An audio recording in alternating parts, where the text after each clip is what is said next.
sa inyong lahat sa mampanig ng mundo. Itong sasabihin ko, hindi po ito haka-haka, hindi po ito marites, hindi po ito opinion, at hindi po ito teorya. Ito ay totoong nangyayari. Sabi ni Marcos doon sa statement niya, reaction niya doon sa sinabi ni Inday Sara na, di ba, sabi niya may kinausap siyang tao na kapag pinatay siya, iyariin mo itong tatlo. Yung tatlong Judas. Si Bongbong Marcos, alias drug addict number 1. Bangal. Si Lisa Marcos, the first drug pusher lady of the Philippines. At si idiot Martin Romualdez. Idiot kasi bobo. Maniwala kayo sa akin, kasama ko yan. Congressman siya, congressman din ako, bobo yan. Walang alam yan. Bobo ka pala, Martin. Balik muna tayo dito sa kay Inday Sara. Yung sinabi niya. Para sa akin, hindi po yun threat kay Marcos. Kasi sinabi naman niya, kapag may nangyari sa kanya, di po ba? Conditional eh. Natandaan ko po, sinabi niya kapag pinatay po ng mga pulis yung personal aid ko na si Richard Santillan. Habang naglalamay po ako sa kanya sa gabi, sa araw, umiikot po ako dito sa Metro Manila, sa mga radio station, TV station, nagpapa-interview po ako. At tinatanong po ako palagi, hindi ka ba natatakot sa buhay mo? Ito palagi ang sagot ko sa radio, sa TV interview. Hindi po ako hihiga ng kabao hanggang hindi ko sila bitbit. So ito yung sabi ko ha, hindi ako hihiga ng kabao hanggang hindi ko sila bitbit. Ibig sabihin, kapag may nangyari sa akin, patay din sila. Ito po mga general po ng PNP, mga kernel ng PNP na kalaban ko noong panahon na yun. So ang ibig kong sabihin, ang sinabi ni Inday Sara, sinabi ko na yan noong 2018. Na hindi ako hihiga ng kabao hanggat hindi ko bitbit yung mga PNP generals at kernel na may kinalaman doon sa pagpatay ng personal aid ko. Pero wala silang nagawa. In other words, yung sinabi ni Inday Sara is a matter of survival. Di po ba? Pakinggan ninyo. Sinabi ko, hindi ako hihiga ng kabaong hanggat hindi ko bitbit itong mga general na to, itong mga kernel na to. May kinausap din akong tao, tulad kay Inday Sara, may kinausap din akong tao, pag pinatay ako, patay din to. And I survive. Because yun yung ibig sabihin ko. Tatapatan ko yung karahasan ninyo kapag inunahan nyo ako. That's the context na dapat intindihin natin yung sinabi ni Inday Sara. Di po ba? It is a matter of survival. Kapag pinatay nyo, papatayin ko rin kayo. Amanos tayo. Because alam ni Inday Sara na may banta sa buhay niya. And she should not take it lightly. Kasi drug addict si Mr. Marcos. Correct. Drug pusher ang first lady ng Pilipinas na to. At mga manipulador ito, minanipula nila yung eleksyon para makaupo sila sa Malacanang. Believe me, tingnan ninyo, yung paratang ko na nasa affidavit ko, sinagot pa nila? Mahigit 1 taon na? Hindi nila sinagot dahil totoo yun. Anong sinagot ng mga Marcos na to? Sa akin, sinampahan ako ng 4 na disbarment cases. Pinapatanggalan nila ako ng lisensya bilang abogado. O hindi umobra. Ngayong araw, sinulatan ako ng BIR. Ang Bureau of Internal Revenue na naman ang ginamit laban sa akin. Hindi umubra ang IDP, hindi umubra ang Supreme Court. Ito, BIR na naman ang ginamit laban sa akin. Ngayong araw lang. Kung natandaan nyo, may sinulat ako na sinabi ko, inalok ako nitong mag-asawang ito. We will crush the Dutertes. Get out of the back. Hindi ako sumunod at sinabi ko, I'll just be crushed with the Dutertes. Try me if you can. At ito nga yung sagot nila. Pero mga kababayan, sa halip na matakot, nandito ako sa inyo. Sa inyong harapan para magpakita ng suporta para sa totoong halal ng taong bayan, si Inday Sara Duterte. Ulit-ulitin ko, si Marcos, minanipula nila ng kanyang asawa ang Smartmatic para dagdagan ang kanyang boto. Pag dinagdagan mo ang boto, kumuha ka ng boto sa iba.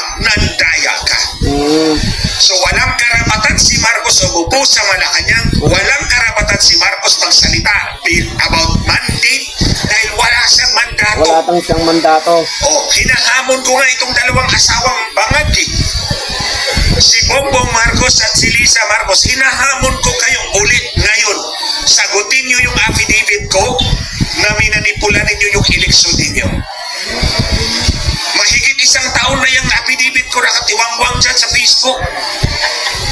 Ayaw niyo akong sagutin dahil wala kayong maisasagot. Totoo ang sinasabi ko at pinaninindigan ko yan ngayon. Wala pa noon hanggang ngayon. At pinaninindigan ko rin na sa pagmanipula ng eleksyon, hindi kasali si Inday Sara. So kung ano man ang boto ni Inday Sara, 32 million, totoo yan. Yun na yun, Kay Marcos Peke yan. Kasi, oo. At magkakit Grabe nyo, ka, Marcos. Mandaraya ka. Pilitin mo yung ang may mga lakas boto mo. loob mang-api sa totoong halal na tao bayan. Sa totoong Grabe pinili ka, na tao hindi. bayan, di ba? Itong Sarap na sa ginagawa kanin. nila kay Inday Sara, pang-aapi ito. Kung sinabi niyang kayang pumatay ng presidente, kayang pumatay ng ordinaryong tao. Kung ito nga, Vice President of the Philippines, inaapi ninyo, paano na lang ang ordinaryong Correct. taong bayan? Kayo, mga kababayan. Ito lang, sinalanta tayo ng bagyo, 5 sa loob ng isang buwan, sunod-sunod. Karamihan sa ating mga kababayan na biktima ng dusa. Anong ginagawa ng House of Representatives sa pamumuno ni idiotic Martin Romualdez? Politika. Politika. Maruming politika. Patuloy na sinisiraan si Inday Sara. Of course, tinulungan kayo ng ayuda, pero hindi yan. Ang dapat sagutin ninyo, bakit bumaha ng ganyan kalaki, kalawa? O bakit nasira yung, o nasaan yung 5,500 flood control projects ni Marcos? Either totoo yun, pero ninakaw ang pera, o hindi talaga totoo, katang-iisip dahil bunga ng kanyang pagkabangag. O, di ba? Alam niyo mga kababayan, ayoko nang sabihin to. Pero nagalit talaga ako kasi sinulatan na naman ako ng BIR. Gusto talaga akong paluhurin itong mga animal na to. Kasi maglalay sila ka mamaya. Lisa Marcos, makinig ka ha. Magrarally na ngayon sila sa akin. Ibubulgar kita ngayon, yawa ka. O ito, hindi ko dapat to sasabihin. Pero dahil kumukulo talaga yung dugo ko papunta rito, makababa pa yung travel ko traffic eh. Minsan, di ba sabi ko sa inyo, 6 kami na technical na nagdi-dinner palagi sa bahay nila sa Nara Street sa Forbes Park. Ang nakaupo sa dulo si Lisa Marcos, si Bongbong Drug Addict Marcos dito sa kabila, 3 doon, 3 dito. So dito sa 3 dulo, ako yon, tabi ko si Lisa Marcos. Kasi palagi niya akong kinakapit, talaga, mag-yosi na tayo. Kami lang kasi yung nag-yosi. Sa 8 tao na yon, 2 lang kaming nag-yosi, kaming 2. Ganang pumunta na kami sa garden, makinig ka Lisa Marcos, makinig ka, yawa ka talaga, animal ka. Nag-yosi na kami. Tapos sabi niya, alam mo, pag si Pongit hindi sumunod sa akin, ayoko magpaiyot sa kanya. Siyempre, nasak ako. Ikot niyan, gawin yung TikTok yan. Okay, sige. Ulit. Ulitin ko. Yan!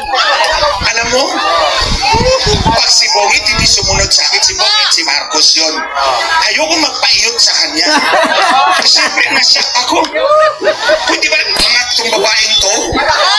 Bangat. Wala namang kasama doon sa kanilang higaan na. Nakapait ka niya, Hindi Atty. naman kasama sa kanilang kasalan na. Pinaparinggan Ba't mo ka niya. sasabihin sa akin yan? I'm an entirely separate person, entity. Tapos sasabihin mo sa akin, ayaw mo magpaiyot? Oo. Pag hindi sumunod Nakapait yung ka niya, asawa mo sa Atty. kanya, hindi ka ba naman pangat? Kaya, nagtatanong nga si Maharlika one time eh, may ano ka ba, may indication ka ba na pangat talaga itong mag-asawa? Hindi ko na lang sinabi kasi ayoko sana. Ayaw ko tantanan itong mga animal na to eh. Eh di, vulgar na kita. Isa pa lang yan ha. Marami pa. Niyaya niya sa Ano, hardin. 6 na taon kang nagkadakdak na ako lang nakakarinig. So, ayan mga kababayan, para malaman ninyo kung gaano kapangat ang utak nitong babae Kaya ka pinaringgan na torne. Glenn, protect ka ni Lisa. Kung hindi susunod si Bongit sa akin, ayoko magpaiyot sa kanya. Kaya napaulit-ulit ko sinasabi sa inyo mga kababayan, si Bongbong Marcos, si Bongbong Marcos, alipin talaga yan ni Lisa Marcos. Lahat ng dikta ni Lisa Marcos, susundin ni Bongbong Marcos. Pwede, di siya makaiyot. Kaya hindi na pwede maging presidente yan. Kasi Hindi naman kita galing no, para papulan siya. hindi na pwedeng presidente yan. Weak president. Anyway, mga kababayan, we are faced with a graver issue today. Dinidiktahan lang ni Lahat Lisa. tayo araw-araw Kaya weak. ginagawa Dapat natin yun. matanggal na yan. Kailangan natin gawin para mabuhay. Pumili tayo ng mga leader natin na sana Correct. with a hope Yes. na kapag nakaupo sila, they will give us a better future, a better lives, di ba ba? Yun naman ang hangarin natin lahat eh. Pero noon, kapag itong taong ito, si Marcos, akala natin totoong nanalo, 31.8 million. May dayo. Yung pala, may nanipula lang pala nila. Siyempre, ang bangag mismo din ang nagsabi na Oo. tatayain niya yung eleksyon. Manipula Di ba nila, si may Lisa daya, Marcos kaya din? manalo. I have a meeting with the owners of Smartmatic. I need two technical guys, but not you because they hate you so much.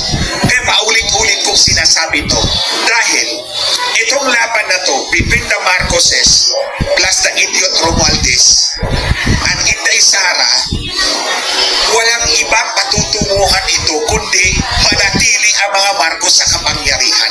Ito yung target nila. Si Inday Sara, alam nila yon. Ito pa, insecure si Marcos kay Inday Sara. Napaka-insecure ni Marcos kay Inday Sara dahil alam niya Bakit? ito yung totoong bahal ng taong bayan. Ito yung totoong pinili ng taong bayan. Samantalang siya, kailangan pa niyang mandaya para lang tumapat Para yung boto tumapat. niya. O, di ba? O, iba pa yan. Totoo yan. Manggagamit talaga. Manggagamit na walang utang na loob. Ikaw pa, ang may utang na loob na nakatulong sa kanila, Lense. Ang sarap suntukin ng mga animal na to. Kung alam ko lang, sinuntok ko na. Kapal ng mukha, totoo yan. Ikaw na nga ang nakatulong sa kanila. Ikaw pa may utang na loob na nakatulong ka sa kanila. Parang baliktad talaga yata yung pag-iisip nito mga pangad na to. Pangad talaga. Diba? Huwag po tayong matakot lumaban sa kanila. Pinapakita ko po yan sa inyo. Kahit na 4 yung disbarment case ko, ito na naman, may BIR na naman ako. Ito, nandito pa rin ako sa harapan ninyo. Pinapakita ko pa rin yung suporta ko para kay Sara, para sa ating lahat na Pilipino. Ito ay laban natin. Huwag nating hayaan si Inday Sara na lumaban ng sarili lang niya. Hindi niya kaya yun. Tandaan niyo ang kalaban niya, kapulisan, militar, lahat ng kapangyarihan ng gobyerno, Kongreso, Senado. Ang tanging kakampi ni Inday Sara, tayong mga ordinaryong mamamayang Pilipino. Pero tandaan ninyo mga kababayan, nasa kamay ninyo at kamay ko ang totoong kapangyarihan sa bansang ito. Tandaan nyo yan. At the end of the day, tayo pa rin ordinaryong mamamayang Pilipino ang mananaig at mananalo sa tulong at awa ng Diyos. Pero hindi natin pwedeng hayaan si Inday Sara na lumaban sa kanyang sarili lang. Siya lang by all by herself. Itong ginagawa natin is one step in the right direction. Sa ating mga kababayan online, ipakita po ninyo yung pagsuporta po para sa ating mga kababayan, para kay Inday Sara. Laban sa mga bangag na to, walang mandato si Marcos. I do not respect this drug addict as president. I do not even call him president. He is an impostor. At hindi nga lang yan eh. Sinabi ko na nga rin, minanipulan din nila yung Korte Suprema para makaupo talaga sa pwesto. Justisya. Ano talaga sila? Uhaw sila sa kapangyarihan. Kapag ganito, yung karakter ng tao, huwag yung paniwalaan. Huwag yung paniwalaan ang taong uhaw na uhaw sa kapangyarihan at gagawin ang lahat ng kabulastugan, makamtan lang, makapture lang ang political power. Hindi ganyan si Inday Sara, di po ba? Correct, correct. Di ba sinabi na gusto natin tumakbo sa presidente? Bumaba siya, nag-vice president siya. Yun yung patunay niya na hindi siya buhaw sa kapangyarihan. Samantalang yung isa, si Marcos, minamanipula ang Korte Suprema para lang makaupo bilang vice president. Hindi nga lang siya Hindi siya nagwagi. nanalo, ay Lenny. At ulit, sasabihin ko sa inyo, hindi ito marites dahil ako ang Oo. inutusan ni Marcos, ni Lisa Marcos para Correct, gawin oo. yun. So, Ikaw yung personal knowledge ko yung mga sinasabi ko. Kaya buhay na wala saksi. magawa itong dalawang bangag eh. O, tatakot-takutin lang ako. Akala nga siguro nila Attorney matatakot Glenn, ko sa kanila. ikaw yung buhay na saksi. Hindi ako matatakot. Dahil wala na akong takot matagal na. Correct. Naubos na yung takot ko. O, inambos na ako, pinaputukan na ako, pinatay yung personal ko. Wala na akong takot. So that's why I'm here. At ibubulkar ko pa yung iba pa mga pinagsasabi. Sige. Bruha, ikaw bruha. Lisa Marcos, tandaan mo yan. Sige, next time, magpadala ka ulit ng sulat, magbubuking ulit ako ng bago. O, di ba? Ulitin mo. Tit for tat, Lisa Marcos. Wala akong Basta ayaw sumunod ni Bukit sa akin, ayoko magpaiyot sa kanya. Ulit-ulitin ko yan. Okay? Sa mga kababayan, patuloy po natin suportahan ang ating minamahal na Vice President. Totoong halal ng tao bayan. Laban sa mga impostor na to, sa mga uhaw sa kapangyarihan. Wala po tayong mapapala kung ang mga Marcos ang magpatuloy na mamumuno sa ating bansa. Wala po tayong mapapala. Believe me. Kailangan natin baguhin ng ating gobyerno. Patalsikin natin itong impostor na to. Yes, patalsikin natin yan. Patalsikin natin itong impostor na to. Hindi ako matatakot sasabihin talaga sa inyo. Alam niyo, hindi talaga ako matatakot sasabihin sa inyo na itong impostor na to, patalsikin natin sa kapangyarihan. Patalsikin. Wala sa kapangyarihan. Dahil wala siyang karapatan, minanipulan niya yung kanyang pagka-presidente. At ulit mga kababayan, ulitin ko, yung sinabi po ni Inday Sara, yung sabi nila ay banta, na sabi ni Marcos, papalagan niya. Hindi po ganun kasama ang ibig sabihin ni Inday Sara. It is a matter of survival. A matter of survival that I know, pag ginamit mo yan, you will survive. Because ginamit ko na yung script na yan dati pa. Oh. Kaya nga sinasabi ko sa inyo, yung sasabihin ko sa inyo ngayon, personal na karanasan ko. Hindi marites, hindi haka-haka, hindi opinion, hindi teorya. Totoong Ikaw yung nangyayari sa living buhay. So, witness. we take it as that. Huwag po tayong maniwala na nagbantanga talaga si Inday Sara. It's a matter of Ikaw ang buhay na saksi. So, mali.